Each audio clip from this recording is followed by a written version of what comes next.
Assalamualaikum warahmatullahi wabarakatuh. Perkenalkan, nama saya Hilmul Iskandar dari kelas D, kelas perpajakan. Jadi di sini saya akan menjelaskan tentang bab 3 yaitu teori pemungutan pajak. Itu materi yang akan saya bahas yaitu yang pertama itu asas-asas pemungutan pajak. Asas-asas pemungutan pajak sendiri itu terbagi menjadi 4, yaitu yang pertama itu equality, certainty, convenience of payment, dan economic of collection. Jadi yang pertama itu equality. Equality ini yang dimaksud yaitu pembebanan pajak di antara subjek pajak hendaknya seimbang dengan kemampuannya. Jadi seimbang dengan penghasilan yang dinikmatinya ya di bawah perlindungan pemerintah. Terus yang kedua ada certainty. Certainty adalah pajak yang dibayar oleh wajib pajak harus jelas dan tidak mengenal kompromi-kompromi. Terus yang ketiga, ada convenience of payment, yaitu pajak hendaknya dipungut pada saat yang paling baik bagi si wajib pajak, yaitu saat sedekat-dekatnya dengan saat diterimanya penghasilan atau keuntungan yang dikenakan pajak. Terus yang terakhir yaitu economic of collection, yaitu pungutan pajak hendaknya dilakukan sehemat, seefisien mungkin, dan sampai biaya pungutan pajak lebih besar dari penerimaan pajak itu sendiri. Karena tidak ada artinya pungutan pajak kalau biaya yang dikeluarkan lebih besar dari penerima pajak yang akan diperoleh. Selanjutnya saya akan membahas tentang teori-teori pembenaran pemungutan pajak, yaitu yang pertama itu teori asuransi.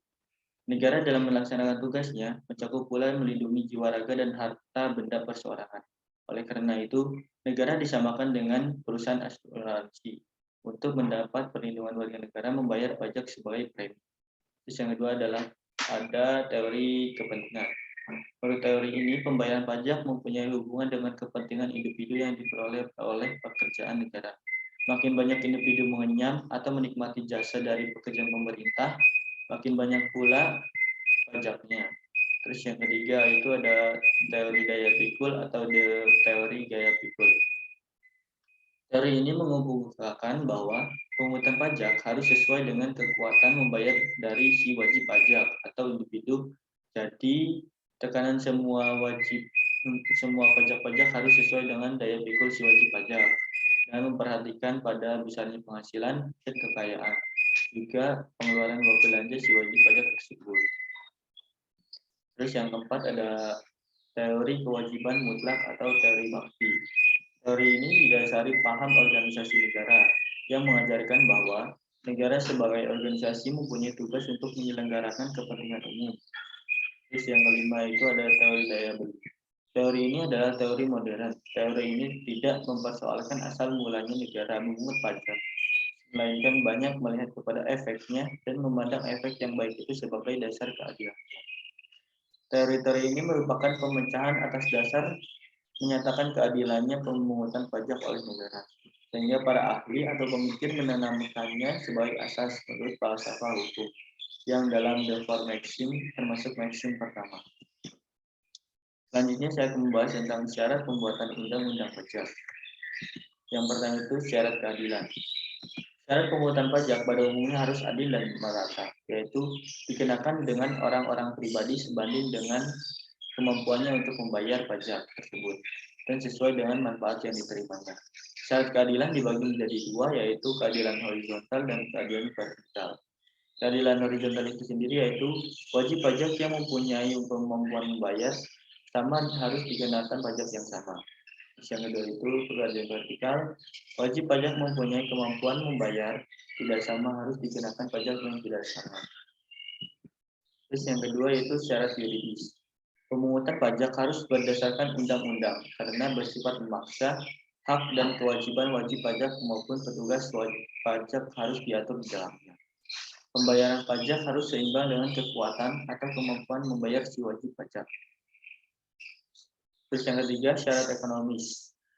Syarat ekonomis yaitu pungutan pajak harus menjaga keseimbangan kehidupan ekonomi dan janganlah mengganggu kehidupan ekonomi dari si wajib pajak. Terus yang keempat, syarat finansial.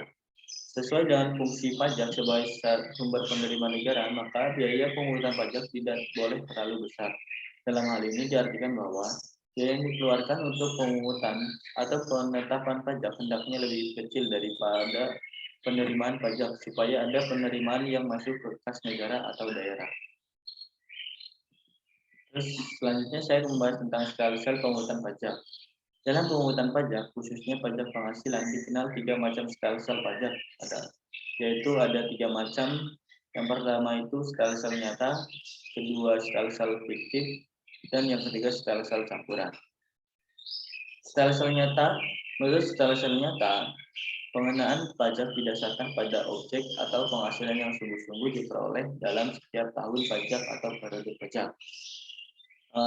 Di sini saya menjelaskan tentang kelemahan dan kelebihan dari skala nyata.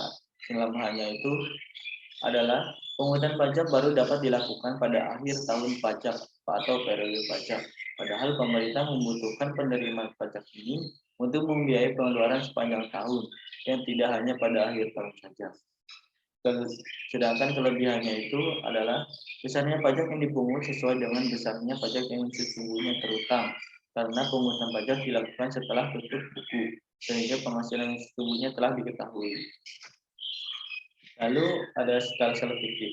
Menurut skala fiktif yang juga disebut dengan skala anggapan, pengenaan pajak didasarkan pada suatu anggapan atau fiksi. Anggapan yang dimaksud di sini dapat bermacam-macam dalam pikirannya, tergantung peraturan perpajakan yang berlaku. Adapun kelemahan dan kelebihan dari skala fiktif ini, yaitu yang pertama kelemahannya yaitu besarnya pajak yang dipungut belum tentu sesuai dengan besarnya pajak yang sesungguhnya terutang. Karena pemungutan pajak dilakukan berdasarkan suatu anggapan, bukan penghasilan yang sesungguhnya. Sedangkan kelebihan dari skala fiktif yaitu pemungutan pajak sudah dapat dilakukan pada awal tahun pajak atau periode pajak, karena berdasarkan suatu anggapan, sehingga penerimaan pajak oleh pemerintah ini untuk membiayai pengeluaran sepanjang tahun, dan tidak hanya pada akhir tahun saja. Terus selanjutnya yang terakhir itu ada skala campuran. Skala campuran merupakan kombinasi antara skala nyata dan dengan skala fiktif. Pada awal tahun pajak atau periode pajak, perhitungan pajak menggunakan skala fiktif. Dan pada akhir tahun pajak atau akhir periode pajak, dihitung kembali berdasarkan skala nyata.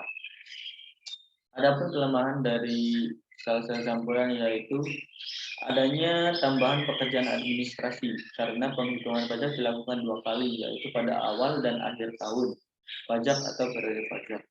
Kelebihan dari skala campuran yaitu pemungutan pajak sudah dapat dilakukan pada awal tahun saja atau periode pajak, dan besarnya pajak yang dipungut sesuai dengan besarnya pajak yang sesungguhnya terutang, karena dilakukan penghitungan kembali pada akhir tahun atau akhir periode pajak setelah penghasilan yang sesungguhnya diketahui.